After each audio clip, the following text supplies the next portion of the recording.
Imagine you walk into the office on Monday morning and suddenly everyone is acting weird around you.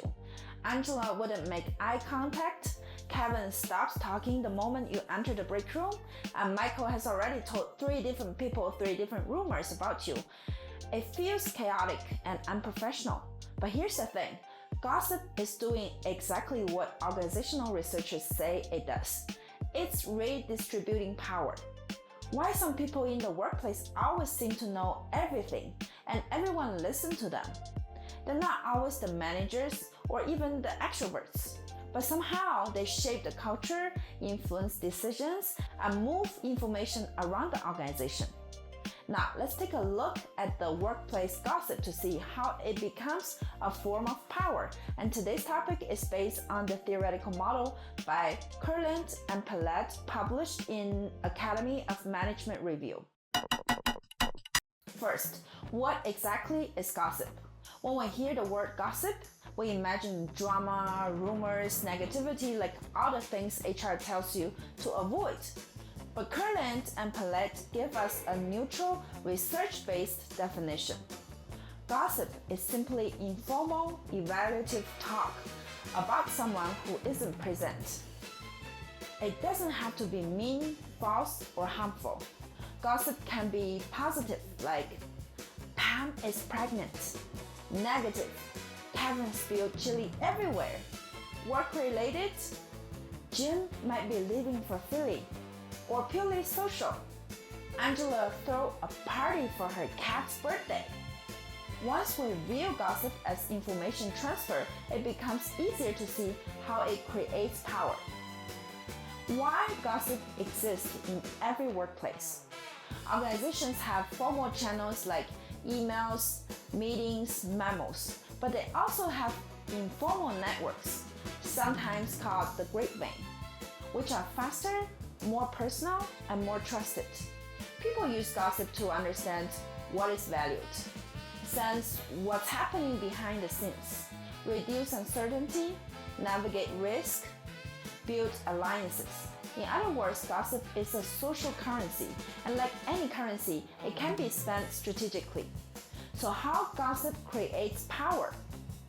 Kurland and Pelled connect gossip to French and Raven's power bases. Gossip can shape 4 major types of interpersonal power: coercive, reward, expert, and referent power.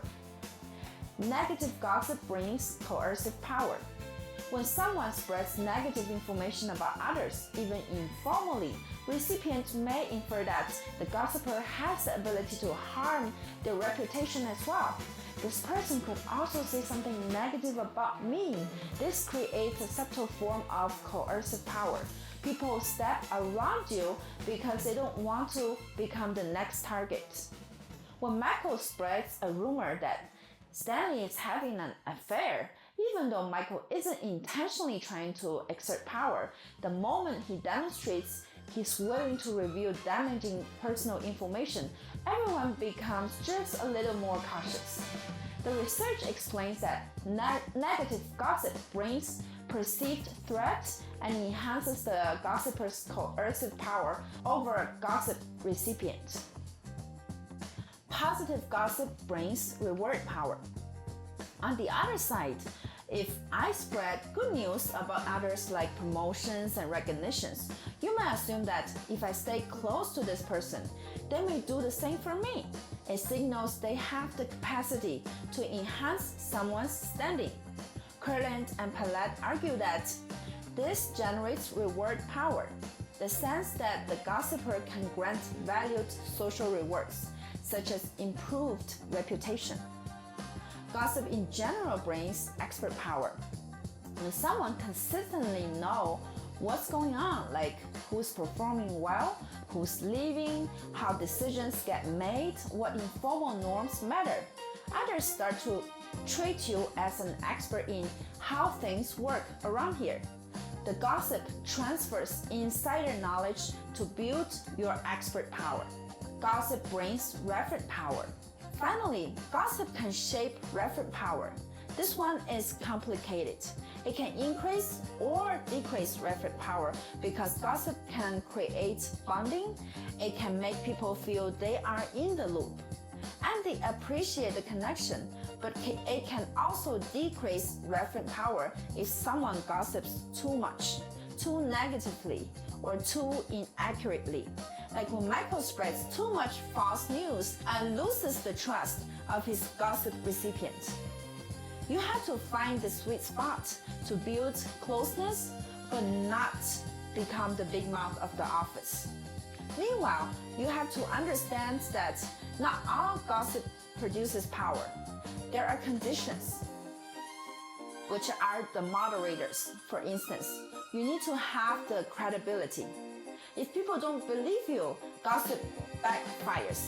Credibility is the foundation of influence. When you have low credibility, there will be less expert power, less reward power, and lower reference power. Work-relatedness. Also, work-related gossip like performance, promotions, and decisions is more powerful than personal gossip. Work topics matter more because they affect careers, influence resources, and shape reputations in the workplace. Relationship quality. It's also matter if you like or dislike the gossiper. Gossip strengthens the relationship when you like the gossiper, while they look manipulative when you don't trust them. For instance, strong relationships soften the threat of negative gossip, amplify the reward of positive gossip, and can make gossip feel normal and bonding. Organizational culture is another important foundation to show the power. In some workplaces, gossip is the real communication system, while other workplaces might not. A formal, strict, anti-gossip culture reduces the power of gossip, while an informal, relational, network-based culture increases it. Today, we've got Slack and Teams channels, side chats during Zoom meetings, and WhatsApp groups, and of course, coworkers follow each other on social media, so work gossip and personal gossip blend together instantly. Modern gossip moves faster, spreads further, and now leaves a digital footprint. That means leaders today have to understand how informal communication works, who's influencing whom, where trust is breaking down, and how small conversations shape culture long before anything becomes official. Gossip is not random noise, it's a signal about how your organization actually functions. So what do you actually do with all of this? If you want to build power ethically, a few things can help.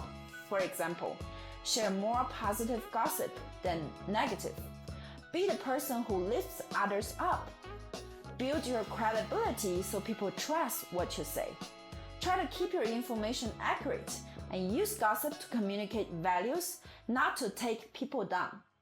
If you're trying to reduce negative gossip around you as a leader, focus on the environment.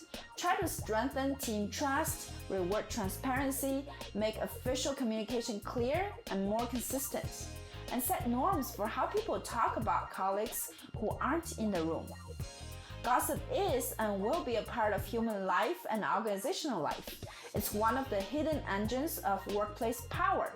So think it through before you share a little "did you hear about something" next time, and use the gossip power to create connection, clarity, and community.